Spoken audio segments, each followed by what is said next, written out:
Hello दोस्तों, स्वागत है आपका हमारे YouTube चैनल पर। तो दोस्तों, जब भी आप कंस्ट्रक्शन करते हैं तो अभी जो भी कंस्ट्रक्शन हो रहा है ये फ्रेमिंग स्ट्रक्चर का कंस्ट्रक्शन हो रहा है, यानी कि ऐसे घर बनाए जा रहे हैं जिनका सारा का सारा लोड बीम और कॉलम के थ्रू ट्रांसफर होना है। पहले जो कंस्ट्रक्शन होते थे वो जनरली लोड बेयरिंग स्ट्रक्चर होते थे। लोड बेयरिंग स्ट्रक्चर का मतलब ये होता है कि जितने भी घर बन रहे हैं उन सबका लोड जो है वो स्लैब से दीवार पर आएगा और दीवार से ट्रांसफर हो जाएगा वो सॉइल का। लेकिन अभी का जो कंस्ट्रक्शन हो रहा है, तो अभी का कंस्ट्रक्शन कुछ इस तरीके से हो रहा है कि पहले फ्रेम स्ट्रक्चर आप लोग कर रहे हैं। फ्रेम स्ट्रक्चर मतलब ये है कि बीम कॉलम स्लैब के थ्रू ही लोड ट्रांसफर हो रहा है। तो अभी जो फ्रेम हमारा स्ट्रक्चर बन रहा है इसमें सबसे इंपॉर्टेंट क्या है कि आपको लोड डिस्ट्रीब्यूशन का मेथड को समझना होगा। जैसे मान लीजिए कि कोई स्लैब पर कुछ लोड आ रहा है, अगर घर बीम कॉलम पर बना है तो स्लैब पर जो भी लोड आ रहे हैं वो पहले स्लैब सारे लोड को बेयर करता है, उसके बाद स्लैब बीम को ट्रांसफर कर देता है। स्लैब बीम सारे लोड को जो है कॉलम को देता है, कॉलम सारे लोड को ले जाकर के सॉइल में फुटिंग के थ्रू ट्रांसफर कर देता है। ये कुछ हमारे लोड डिस्ट्रीब्यूशन के स्टेप्स हैं। तो अगर हम घर बना रहे हैं फ्रेमिंग स्ट्रक्चर का तो हमको उसमें ये भी जानना होगा कि जो भी हमारे आरसीसी मेंबर हैं, चाहे वो फुटिंग हो, बीम हो, कॉलम हो, स्लैब हो या फिर हमारा लिंटल बीम हो, इन सब की थिकनेस क्या होनी चाहिए। क्योंकि अगर हम सारे लोड को इन्हीं के थ्रू ट्रांसफर कर रहे हैं तो इनके शेप और साइज पे आपको खासा ख्याल करना पड़ेगा, क्योंकि इनके थ्रू ही आप लोड को ट्रांसफर कर पा रहे हैं। तो इनमें इनके साइज को का ख्याल करना बहुत इंपॉर्टेंट है, क्योंकि साइज मैटर करता है कि आपका जो कॉलम है या फिर बीम है वो कितना मोटा है, कि वो उतना मोटा है, क्या वो उसकी साइजेस इतनी है कि जो भी हमारा लोड आ रहा है उसको वो ट्रांसफर कर सकता है। तो आज के इस वीडियो में हम यही देखेंगे और आपको हम बिल्कुल स्टेप बाय स्टेप समझाने की कोशिश करेंगे। हम बिल्कुल फाउंडेशन लेवल से स्टार्ट करेंगे और हम स्लैब तक जाएंगे, ममटी तक जाएंगे और आपको अच्छे से एक्सप्लेन करेंगे कि किस तरीके की साइजेस आपको रखनी चाहिए। तो सबसे पहले हम स्टार्ट करेंगे बिल्कुल बेस पॉइंट से। सबसे पहले हमारा काम क्या होता है, फुटिंग का काम होता है। तो देखिए, फुटिंग में हमारे दो जो है कंक्रीट यूज होते हैं। पहला हमारा होता है पीसीसी में, यानी प्लेन सीमेंट कंक्रीट। ये हम बिल्कुल एक्सकावेशन करने के बाद हमारा जब गड्ढा तैयार हो जाता है तो उसमें जो है हम नीचे सबसे एक कंक्रीट की लेयर देते हैं, ताकि जो भी हम रेनफोर्समेंट रखेंगे वो हमारा डायरेक्ट जो है सॉइल के संपर्क में ना हो। और दूसरी चीज कि हमको नीचे एक लेवल में एक प्रॉपर ठोस सरफेस मिल जाए, इसलिए हम पीसीसी यूज करते हैं। पीसीसी का मतलब होता है प्लेन सीमेंट कंक्रीट, ऐसा कंक्रीट जिसमें रेनफोर्समेंट न पड़ी हो। तो पीसीसी की हमारी लेयर कम से कम 3 से 4 इंच होनी चाहिए, इससे पतला आपको पीसीसी यूज नहीं करना है। उसके बाद क्या होता है कि जो हमारा जो फुटिंग मेश होता है उस फुटिंग मेश को रख करके हम फाउंडेशन वर्क को एग्जीक्यूट करते हैं। फाउंडेशन वर्क मतलब कि फुटिंग मेश को कंक्रीटिंग कर देना। फुटिंग मेश रखना, जैसे आपको वीडियो में दिखाया जा रहा है कि फुटिंग मेश रखना, उसके बाद अपने कॉलम के पोजीशन को रखना और फिर कंक्रीटिंग कर देना। इसी को जो है हम फाउंडेशन कहते हैं। फुटिंग और फाउंडेशन में बहुत माइनर सा फर्क है। फुटिंग वर्क वो है जो बिल्कुल हमारे नीचे सॉइल से लग करके काम होता है, और फाउंडेशन इस पूरे प्रोसेस को फाउंडेशन कहते हैं। तो हमारा फाउंडेशन पीसीसी हमने आपको बताया कि कम से कम 3 से 4 इंच होनी चाहिए। और जो हम जाल को जाम करते हैं, फाउंडेशन में इसको जो हम कंक्रीटिंग करते हैं उसकी डेप्थ, यानी हमको कम से कम 1 फीट ऊंचा तक 300 mm तक हमको कंक्रीटिंग करनी चाहिए। बाकी ये आपकी ड्राइंग में मेंशन होगा, लेकिन अगर मैं आपको जनरली बताऊं तो कम से कम आपको 1 फुट उसकी डेप्थ को मेंटेन करना चाहिए, उससे कम नहीं करना चाहिए। उसके बाद आता है हमारा कॉलम। देखिए, कॉलम हमारा डिपेंड करता है कि आपका कंस्ट्रक्शन कैसा है। अगर आपका नॉर्मल रेजिडेंशियल कंस्ट्रक्शन है या फिर आपका कॉमर्शियल कंस्ट्रक्शन है, आप हाई राइज बिल्डिंग बना रहे हैं, इन सारी चीजों पे डिपेंड करता है कि आप जो है आपका कॉलम क्या होगा। पर अभी हम बात करेंगे कि अगर आपका प्रोजेक्ट छोटा है, आप रेजिडेंशियल घर बना रहे हैं, तो उसमें आपको क्या करना है। देखिए, 9 इंच बाय 9 इंच का कॉलम आपको बिल्कुल सबसे छोटा साइज है। इससे पतला आपको कॉलम तो कंस्ट्रक्शन में यूज नहीं करना होता है। 9 इंच बाय 9 इंच का आपको कॉलम यूज करना होता है। तो कॉलम की जो साइज होगी हमारी वो कम से कम 9 इंच बाय 9 इंच की तो होगी ही होगी। बाकी अगर आप हाई राइज बिल्डिंग बना रहे हैं, कॉमर्शियल प्रोजेक्ट बना रहे हैं, तो उसमें आपका जो स्ट्रक्चरल इंजीनियर होगा वो इन सारी चीजों को मेंशन करके आप आपको साइज कॉलम की 9 इंच बाय 9 इंच की रखनी चाहिए। उससे छोटा और उससे जो है कम पतले का आपको कॉलम यूज नहीं करना है कंस्ट्रक्शन में। अब हम बात करेंगे, जिससे हमारा फाउंडेशन हो गया, फाउंडेशन के बाद हमने उस कॉलम को खड़ा कर दिया। अब हमारा आता है प्लिंथ बीम का काम। तो प्लिंथ बीम का काम भी आपको कुछ इस तरीके से करना है कि प्लिंथ बीम की साइज 9 इंच बाय 9 इंच रखनी है, यानी 9 इंच का उसकी चौड़ाई और 9 इंच उसकी मोटाई रखनी है। लंबा तो आप जितना रखना चाहें रख सकते हैं as per your requirement, but उसकी चौड़ाई और उसकी ऊंचाई वो कम से कम आपको 9 इंच बाय 9 इंच का रखना है, उससे पतला आपको नहीं रखना है।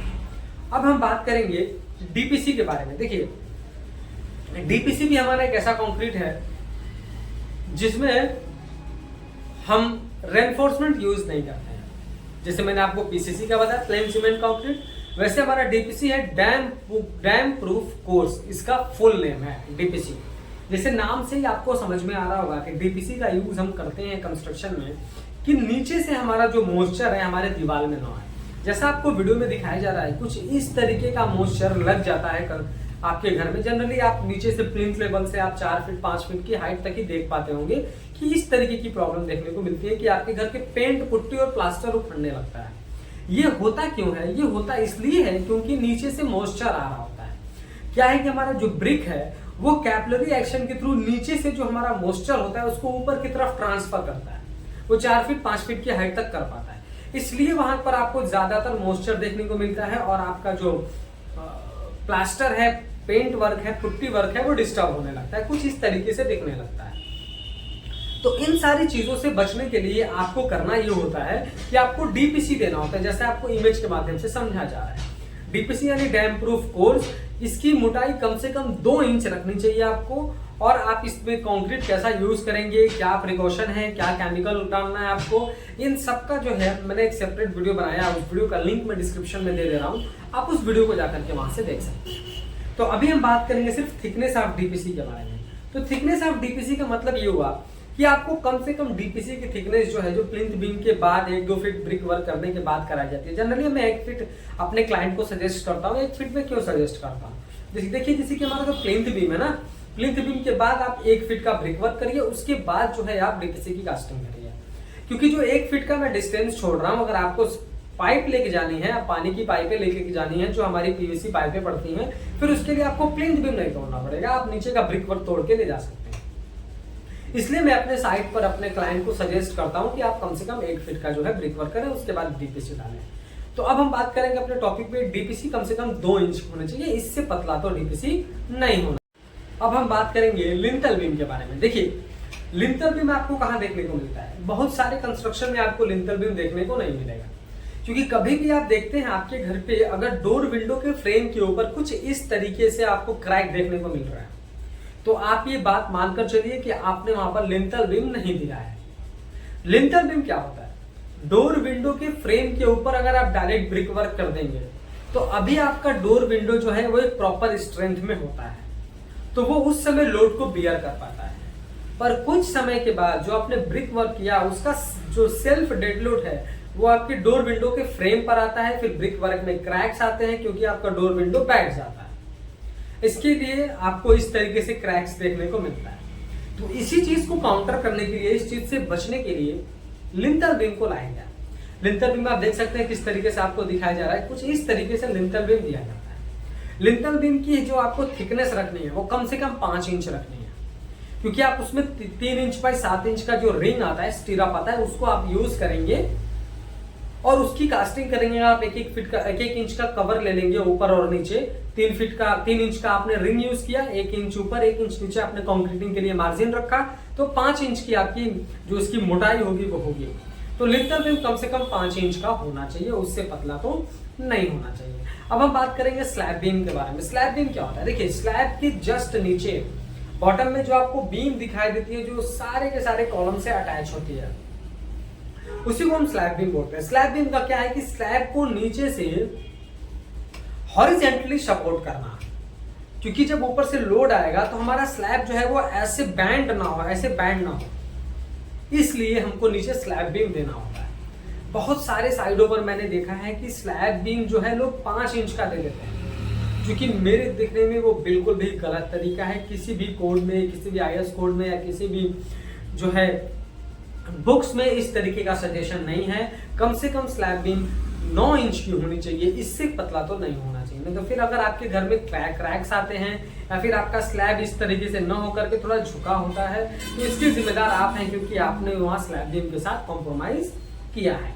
अब आते हैं हम अपने मेन टॉपिक पे कि हमारे स्लैब की मोटाई कितनी होनी चाहिए, स्लैब की थिकनेस क्या होनी चाहिए। क्योंकि अगर आप मिस्त्री से पूछेंगे, आप कॉन्ट्रैक्टर से पूछेंगे, तो वो सब अपने अपने एक्सपीरियंस के हिसाब से, यानी उसने जो पिछले साइड पर काम किया है उसके बेसिस पे वो आपको नॉलेज देगा। पर सही तरीका क्या है, एज ए इंजीनियर मैं आपको एज ए सजेस्ट करता हूं कि आपको अपने स्लैब की जो थिकनेस है वो कम से कम 5 इंच रखनी चाहिए। हमारा IS कोड 456 ये कहता है कि स्लैब भी जो हमारे स्लैब है, स्लैब की थिकनेस कम से कम 125 mm यानी कि 5 इंच तो होनी ही चाहिए। बहुत सारे साइडों पे अगर आप छोटा कंस्ट्रक्शन कर रहे हैं, ये मेरा पर्सनल ओपिनियन है, पर्सनल सजेशन है कि आपका प्लॉट छोटा है, आपने कुछ इस तरीके का उस पर डेड लोड नहीं डालना है, तो आप स्लैब की थिकनेस 4 इंच भी रखते हैं तो आपके स्लैब में क्रैक्स नहीं आएंगे, वो छत कमजोर नहीं है। पर बहुत साइडों पर 3 इंच देखा जाता है, 3.5 इंच देखा जाता है, तो ये चीजें गलत है। आपको इस तरीके से नहीं करना है। आप कम से कम 5 इंच रखें। छोटा प्रोजेक्ट है, 400 स्क्वायर फीट 300 स्क्वायर फीट का एरिया है और रहने के लिए आप घर बनवा रहे हैं, तो आप 4 इंच भी दे सकते हैं, उसमें कोई प्रॉब्लम नहीं आएगी।